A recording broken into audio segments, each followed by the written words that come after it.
Hello everyone, DINC ई nursing digital platform पर आपका हार्दिक स्वागत, वंदन और अभिनंदन है।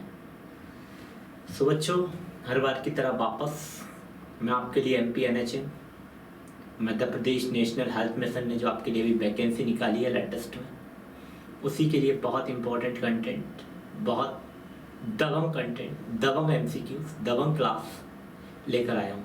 सो बच्चों, हर बार की तरह इस बार भी क्लास को कैरी ऑन करने से पहले हम पॉजिटिव थॉट के साथ क्लास को कैरी ऑन करेंगे। So here you can see कि कांटों पर चलने वाले अपनी मंजिल पर जल्दी पहुंचते हैं, क्योंकि कांटे कदमों की रफ्तार बढ़ा देते हैं। बच्चों, किसी ने क्या खूबसूरत बात कही है कि जो लोग कांटों पे चलते हैं वो लोग अपनी मंजिल पर बहुत जल्दी पहुंच जाते हैं। और क्यों? कि कांटे अपनी रफ्तार बढ़ा देते हैं।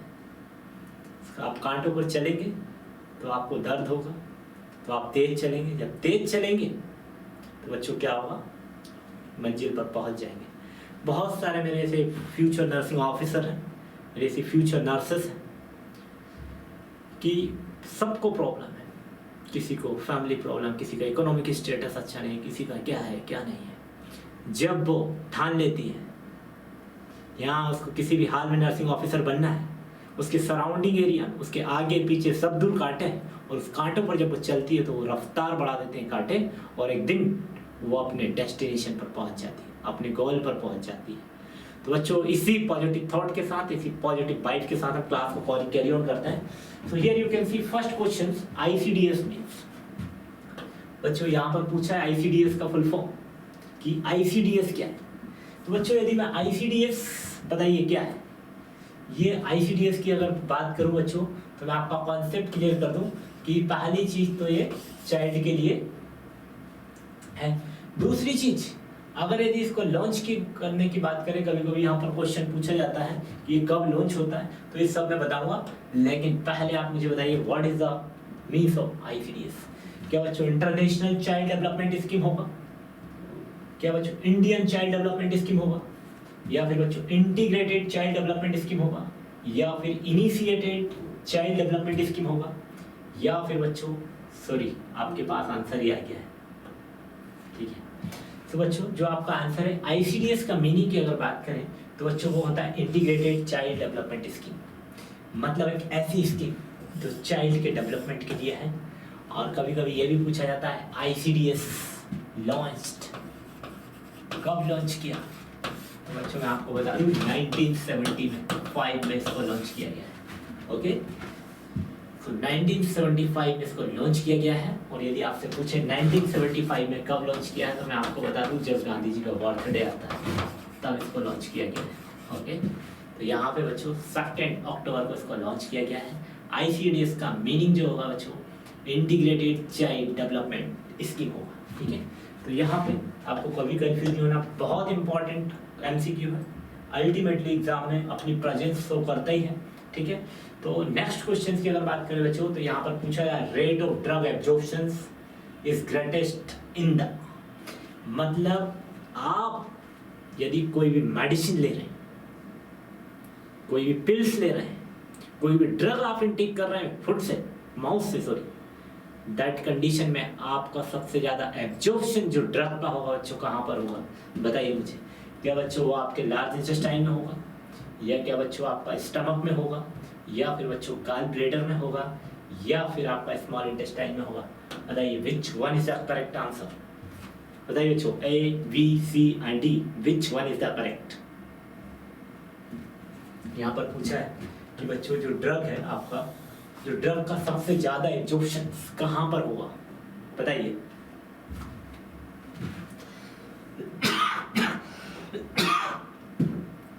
सॉरी, तो बच्चों मैं आपको पहली चीज ये बता दूं कि ये आपका एलिमेंट्री कैनाल होता है, या एलिमेंट्री ट्रैक्ट होता है, ठीक है। ये बच्चों आपका स्टमक होता है, ये स्टमक होता है, यहाँ से ड्यूडिनम, जेजुनम और ileum. This is the part of intestine. Okay, ये हो गया बच्चों आपका लार्ज इंटेस्टाइन, ठीक है।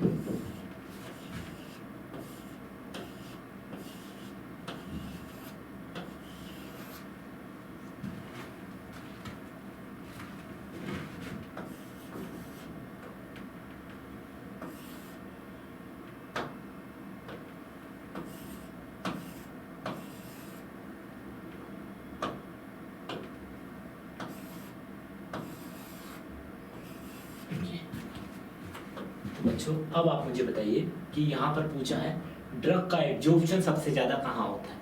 जब आप माउथ से लेंगे तो स्टमक में होगा क्या, तो यहाँ पर पूछा है ये आपका स्टमक है बच्चों, क्या ये यहाँ पर स्टमक में होगा, या फिर बच्चों क्या इन्हें पूछा है कि यहाँ पर गॉल ब्लैडर होगा तो क्या वहाँ पर होगा, क्या फिर लार्ज इंटेस्टाइन, ये आपका बच्चों लार्ज इंटेस्टाइन है, क्या यहाँ पर होगा लार्ज इंटेस्टाइन, या फिर ये स्मॉल इंटेस्टाइन है आपका, तो क्या आपका स्मॉल इंटेस्टाइन में होगा, बताइए। ना बच्चा, स्टमक में बिल्कुल नहीं होगा, तो स्टमक को तो मैंने बाहर कर दिया, गॉल ब्लैडर में भी नहीं होगा। Now you have only 2 options, which one is the correct, टार्मी। लार्ज में भी नहीं होगा बेटा, स्मॉल इंटेस्टाइन में होता है। पहली चीज बच्चों मैं आपको बता दूं, कोई भी आप फूड सब्सटेंस इंटेक कर रहे हैं, कोई भी फूड सब्सटेंस, इवन इट में भी वो आपका प्रोटीन हो सकता है, कार्बोहाइड्रेट हो सकता है, फैट हो सकता है, मिनरल्स हो सकते हैं, विटामिन हो सकते हैं, कुछ भी जो भी आप माउथ से इंटेक कर रहे हैं, तो सबसे ज़्यादा यदि फूड का यदि एब्जॉर्प्शन होता है बच्चों, तो हमेशा आपके स्मॉल इंटेस्टाइन में होता है। हमेशा याद रखिएगा, यदि आप कोई ड्रग भी ले रहे हैं तो वो आपका स्मॉल इंटेस्टाइन में होगा।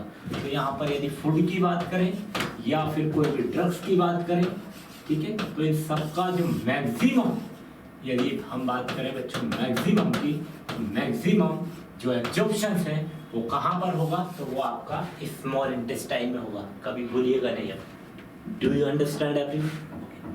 नेक्स्ट, तो बच्चों आपका ये जो आंसर है इसका, वो आंसर होगा D is the right answer, small intestine. अब यहाँ पर पूछा बच्चों, which of the following is not functions of the budgets. जब हम किसी भी पर्टिकुलर फंक्शंस या फिर ऑर्गेनाइजेशंस में जब भी हम बच्चों बजटिंग करते हैं, बजट प्लान करते हैं, तो उसी का पूछा है यहाँ पर कि इनमें से कौन सा बजट का फंक्शंस नहीं है, क्या मोटिवेशंस, या बच्चों कंट्रोलिंग, या फिर मेरे बच्चों डिसीजन मेकिंग, या फिर प्लानिंग। बताइए इसमें से कौन सा हमारे बजट का फंक्शंस नहीं है, ये पूछा है इसमें। विच one is the correct answer? Motivations होगा क्या कंट्रोलिंग होगा, क्या डिसीजन होगा, क्या प्लानिंग होगा? तो यहाँ पर सिर्फ ये पूछा है इनमें से कौन सा नहीं होगा, क्या मोटिवेशन नहीं है, क्या कंट्रोलिंग नहीं है, क्या डिसीजन मेकिंग नहीं है, या प्लानिंग नहीं है। बड़ा ये आपका बाहर कर देता हूँ। Planning is the first step for doing anything. Planning बहुत इंपॉर्टेंट है। Without plan you can't to do anything. Do you understand? तो planning is the first step for doing anything. तो प्लानिंग तो होगा बच्चों, ठीक है। तो इसलिए यहाँ पर पूछा है नहीं होगा, इसलिए नोट लिखा है कि बजट का फंक्शंस इनमें से नहीं है। 3 है, कंट्रोल नहीं बेटा, कंट्रोल भी होता है, देन डिसीजन मेकिंग भी होता है बच्चों। A is the right answer. Motivate करने से कभी किसी से कुछ नहीं होता है, ठीक है। मोटिवेट करने से कभी भी कोई, हम ऐसा नहीं है कि हम किसी को मोटिवेट कर देंगे तो पैसा नहीं लगेगा। पैसा अल्टीमेटली लगता है, और बजट का यदि फंक्शंस नहीं है तो वो है मोटिवेशंस। कंट्रोल में कैसे कंट्रोल करना है वो बजट का फंक्शंस है, ठीक है। कैसे आपको डिसीजन मेकिंग लेना है वो आपका फंक्शंस होगा। और planning it is an first steps for the budget. Okay, so बच्चों ये आपका जो आंसर है ए, सॉरी ये आपको बच्चों यहाँ पे करना होगा इसको। A is the right answer. Okay, A is the right answer. तो यदि आपसे पूछा कि यहाँ पे बजट के फंक्शंस क्या है, तो वो मैंने आपको बताया कि बजट के फंक्शंस क्या है बच्चों, ठीक है। नेक्स्ट अगर बात करें बच्चों यहाँ पे, तो in which childrens which disease occur due to the protein deficiency, ठीक है। तो बच्चों यहाँ पर पूछा गया है कि यहाँ से प्रोटीन से कमी होने वाली बीमारी कौन सी है। तो प्रोटीन डेफिशिएंसी बच्चों में क्या होती है, तो मैं आपको बता दूं कि पहली चीज प्रोटीन से जो कमी होती है उसको हम बोलते हैं बच्चों प्रोटीन एनर्जी मालन्यूट्रिशन। क्या बोलते हैं बच्चों यहाँ पर? Protein energy malnutrition.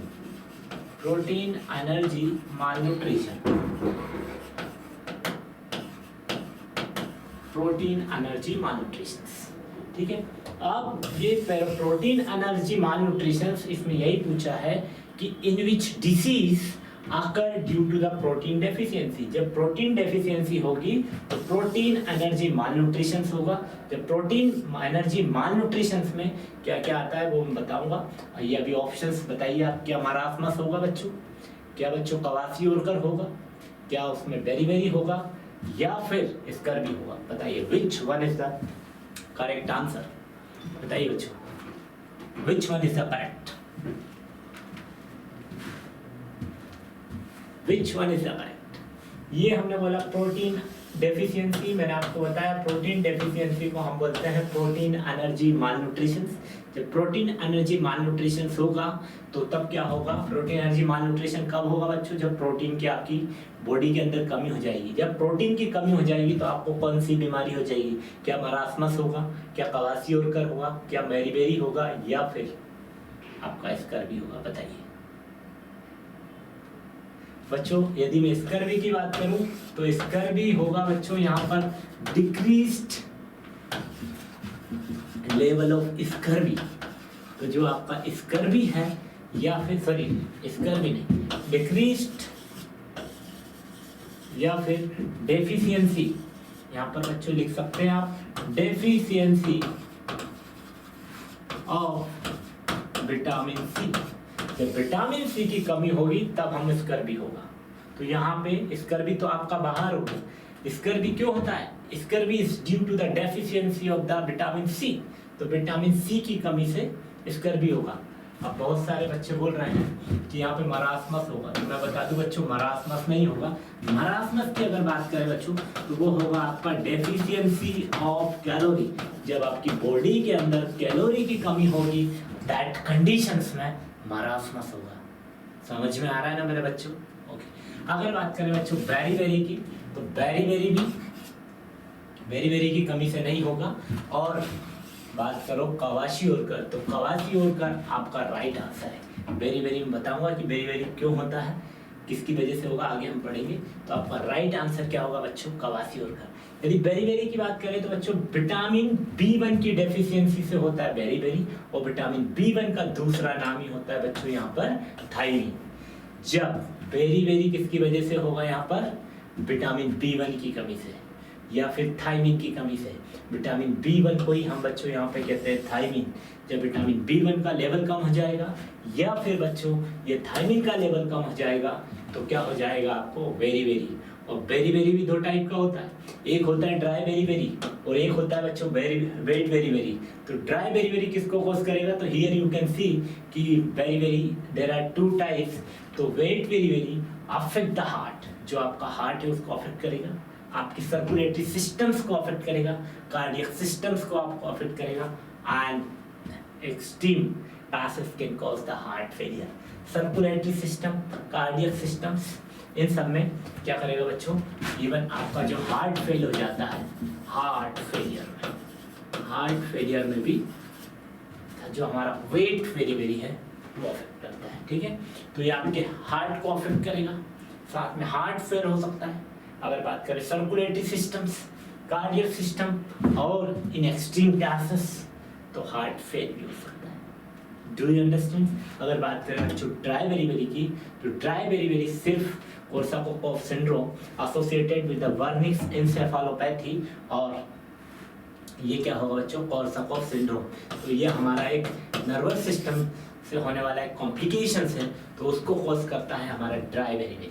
Okay, next, clients come to the clinic with a bleeding nose. Which of the following instructions to the client is must?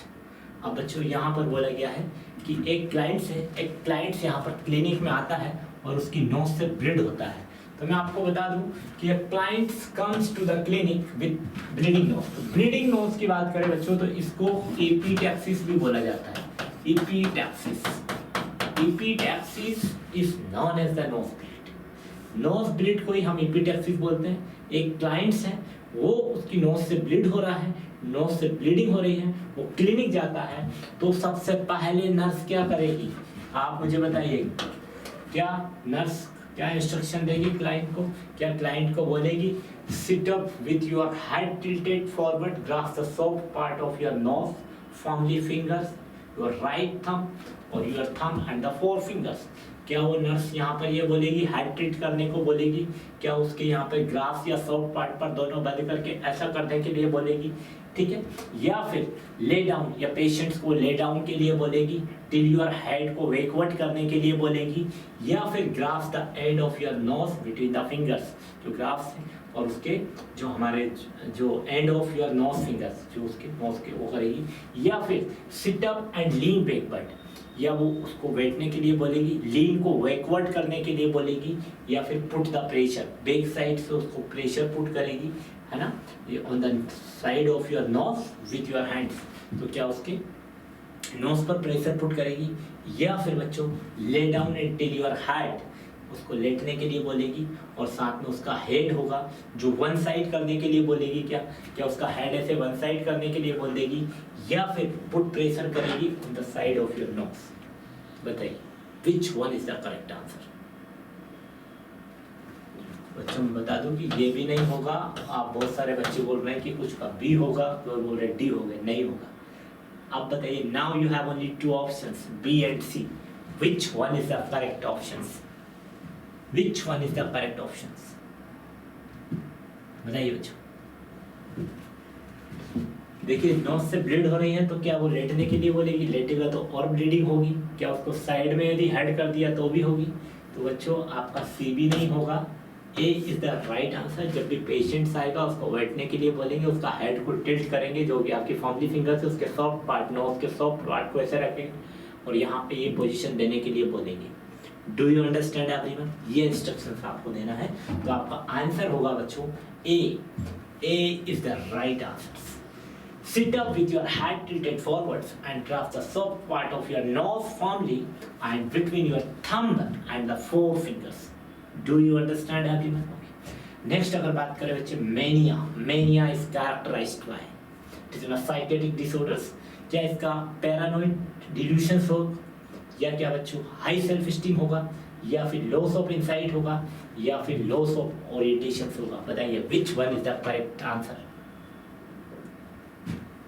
बताइए बच्चों कौन सा होगा, ए होगा क्या, बी होगा क्या, सी होगा क्या, डी होगा? बताइए। यदि लॉस ऑफ ओरिएंटेशन की बात करें तो बच्चों ये तो इसमें लॉस ऑफ मेमोरी होती है, तब उस कंडीशन में होता है, लाइक अल्जाइमर डिसीज में होता है, ठीक है। लॉस ऑफ इंसाइट भी नहीं होगा। अब now only you have two options, क्या पैरानोइड डिल्यूशंस होगा, क्या सेल्फ स्टीम? अरे बच्चों ये आपका राइट आंसर है हाई सेल्फ स्टीम। जो मेनिया के लोग होते हैं वो क्या करते हैं, यहाँ पे जो मेनिया के लोग होते हैं वो हाइपर एक्टिविटी करते हैं, हाइपर एक्टिविटी, ठीक है, हाइपर एक्टिविटी करने का काम मेनिया के पेशेंट्स करते हैं, ठीक है। तो यहाँ पर बच्चों ये आपका राइट आंसर होगा B, so B is the right answer. Here you can see B is the right answer. Next अगर बात करें बच्चों, एक क्लाइंट है वो एडमिटेड होता है, बर्न इंजुरी है उसके बोथ अपर आर्म में, तो यहाँ पर टीडीएस से क्या होगा, टोटल बॉडी सरफेस एरिया क्या होगा according to the rule of 9। तो रूल ऑफ 9 की अगर बात करें बच्चों तो मैं आपको बता दूं रूल ऑफ 9 में क्या है कि हम जो वर्ण है वर्ण को यहाँ वर्ण की कैटेगरी या परसेंटेज शो करने के लिए यहाँ पे रूल ऑफ 9 यूज कर रहे हैं। यहाँ पर बोल रहे हैं क्लाइंट है, क्लाइंट एडमिटेड होता है हमारे पास में, ठीक है, उसको इंजुरी है दोनों ये बोथ अपर आर्म में, ठीक है। इस कंडीशन में यहाँ पर अकॉर्डिंग टू रूल ऑफ 9 उसका बॉडी सरफेस एरिया कितना अफेक्ट होगा, क्या बच्चों 5% होगा, क्या 9% होगा, क्या 18% होगा, क्या बच्चों उसका 36% होगा? बताइए which one is the correct answer. 5 नहीं होगा मेरे बच्चों, 36 भी नहीं होगा। Now you have two options, 9 होगा या 18 होगा?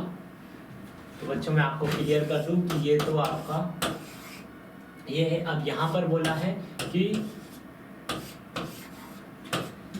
अपर पार्ट बोला है, सिर्फ यहाँ पर बच्चों अपर पार्ट बोला है, ठीक है। एक क्लाइंट है उसके अपर एक्सट्रीमिटीज बोला है, देखिए आप अपर एक्सट्रीमिटीज सिर्फ ये बोथ हैंड्स को बोला है यहाँ पर, ठीक है। तो अब ये यहाँ पर अगर बात करें बच्चों रूल ऑफ 9 में तो 4.5 ये होता है, 4.5 ये होता है, 4.5 ये होगा और 4.5 ये होगा। तो ये होगा बच्चों इधर का, ये तो हमारा राइट का या फिर एंटीरियर का होगा, पोस्टीरियर का भी ये होगा। तो आप बताइए कि कौन सा राइट आंसर होगा। Very good. 18 is the right answer. Okay, तो बच्चों ये आपका C is the right answer. Okay, मिलते हैं बच्चों नेक्स्ट क्लास में, तब तक के लिए नमस्कार, जय हिंद, जय भारत।